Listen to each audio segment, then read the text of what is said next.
The Poem of the Man God. The second year of the public life. Chapter 262.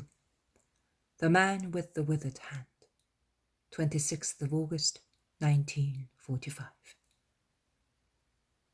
Jesus enters the synagogue in Capernaum, which slowly becomes crowded with believers, because it is Sabbath. Everybody is greatly surprised seeing him. They all point to him, whispering, and some pull the tunic of this or that apostle, asking why they came back to town, because nobody knew that they were back. We landed at the fig well, coming from Bethsaida, to avoid taking one step more than is prescribed, my friend, replies Peter to Uriah the Pharisee, who, feeling offended at being called friend by a fisherman, goes away disdainfully and joins his peers in the first row. "Don't tease them, Simon," warns Andrew. "Tease them? He asked me a question and I replied, saying also that we avoided walking to respect the Sabbath. They will say that we worked in the boat." "They will end up by saying that we worked by breathing. Fool! It's the boat, the wind, and the waves that work, not us who sail in the boat." Andrew accepts the reprimand and becomes silent. After the preliminary prayers, it is time to read a passage and explain it. The head of the synagogue asks Jesus to do so, but Jesus points to the Pharisees, saying, "Let them do it." But as they do not wish to comply, he is compelled to speak. Jesus reads a passage from the first book of the Kings, which tells how David was betrayed by the men of Ziph, who informed Saul that he was at Gibeah.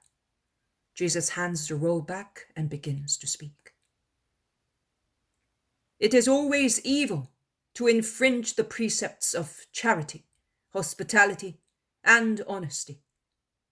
But man does not hesitate to do so with utmost indifference. We have here a double episode of such infringement, and the consequent punishment of God.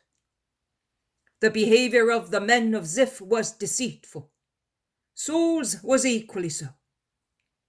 The former were mean in their intention of getting into the graces of the stronger of the two. The latter was vile in the intention of getting rid of the Lord's anointed. They were thus united by their selfishness. And the false, sinful king of Israel dares to give a reply to the base proposal mentioning the Lord. May you be blessed by the Lord. Derision of God's justice. Habitual derision. Too often, the name of the Lord and his blessing are invoked as a reward or guarantee for man's wickedness. It is written, "You shall not utter the name of God in vain." And can there be anything more vain, or rather more wicked, than uttering it to commit a crime against one's neighbor? And yet, it is a sin that is more frequent than any other, committed with indifference, also by those who are always the first in the meetings of the Lord, in ceremonies and teaching. Remember that it is a sin to investigate, take notice, and prepare everything to damage one's neighbor.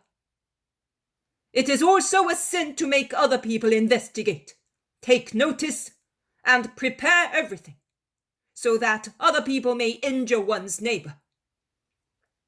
It implies inducing others to sin by tempting them with rewards or threatening them with retaliation. I warn you that it is a sin. I warn you that such behavior is selfishness and hatred.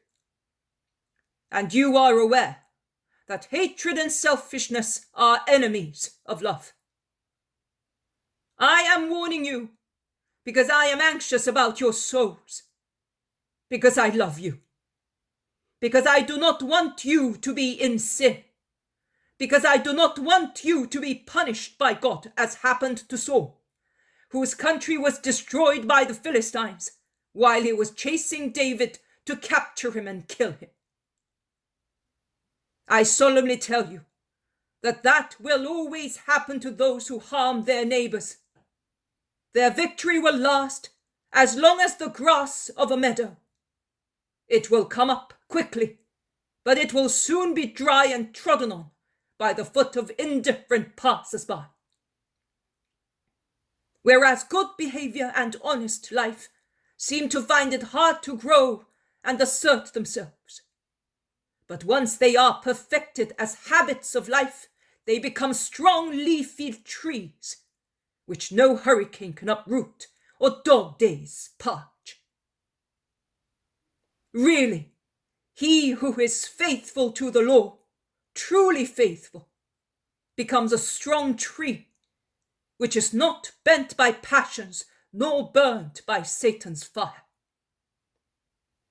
I have finished. If there is anyone who wishes to say something, let him do so. We ask you whether you have spoken referring to us Pharisees. Is the synagogue perhaps full of Pharisees? You are 4, and there are hundreds of people. My word was for everybody. But the allusion was clear. Really, it has never been known that a man accuses himself only because suspicion is thrown on him by a parallel. But that is what you are doing. Why do you accuse yourselves if I do not accuse you? Are you aware of behaving as I said? I am not. But if you are, mend your ways, because man is weak and may sin. And God forgives him if he sincerely repents and wants to sin no more. But to persist in evil is double sin, for which there is no forgiveness. We have not committed such sin. Well, do not grieve over my words. The argument is over, and the singing of hymns fill the synagogue. The meeting seems to be on the point of winding up without any further incident, when Joachim, the Pharisee, sees a man in the crowd and beckons him to go to the first row. The man is about 50 years old and has an atrophic arm, and as atrophy has destroyed his muscles, also his hand is affected and is smaller than the other one. Jesus sees him, and he notices the bustle to draw his attention to him. There is a flashing but very clear sign of disgust and pity on his face. But he does not ward off the blow. On the contrary, he faces the situation resolutely. Come here in the middle, he orders the man. And when the man is before him, Jesus turns to the Pharisees and says, Why do you tempt me? Have I not just finished speaking of snares and hatred? And have you not just now said, we have not such sin? Are you not replying to me?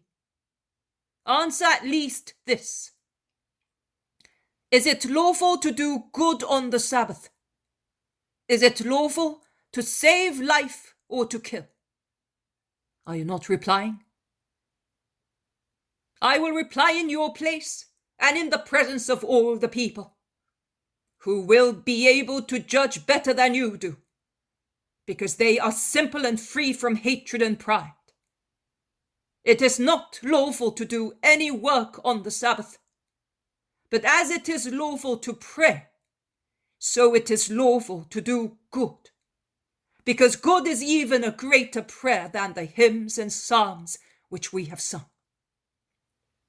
But neither on the Sabbath nor on any other days is it lawful to do evil. And you have done just that by intriguing to have here this man who is not even from Capernaum and was brought here 2 days ago, as you knew that I was at Bethsaida, and you guessed that I would be coming to my town. And you have done that to see if you can find something to use against me. And thus you commit also the sin of killing your souls instead of saving them. But as far as I am concerned, I forgive you, and I will not disappoint the faith of this man, whom you told to come, saying that I would cure him, whereas you wanted to lay a snare for me. He is innocent, because he came here with no other intention than to be cured. And be it so. Man, stretch out your hand and go in peace. The man obeys, and his hand is cured, and is like the other one. He makes use of it at once by taking the hem of Jesus' mantle to kiss it, saying, You know that I was not aware of their true intentions. Had I known, I would not have come, as I would have preferred to keep my withered hand rather than serve against you. So have no grudge against me. Go in peace, man. I know the truth, and with regard to you, I assure you of my goodwill. The crowd go out making comments, and Jesus comes out last with his 11 apostles.